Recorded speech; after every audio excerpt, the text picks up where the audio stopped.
Sa kaugnay pa rin na balita mga kabrigada, bilang na mga apektado sa lindol sa Davao Oriental, aabot na sa halos 1 milyon. Brigada Kath Austria, i-brigada mo! Brigada Live Report. Umaabot na sa halos 1 milyon ang bilang ng mga individual na apektado ng tumamang lindol sa Davao Oriental. Ayon sa NDRRMC, kabuang 845,001 individuals o katumbas ng 200,914 families ang apektado mula sa 421 barangay sa Region 11 at Caraga.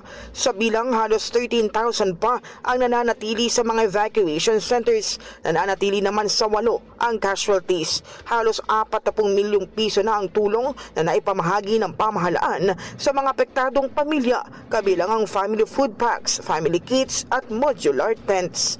In the heart of changing lives, ako si Brigada Kath Austria ng 105.1 Brigada News sa FM Manila, the Music and News Authority.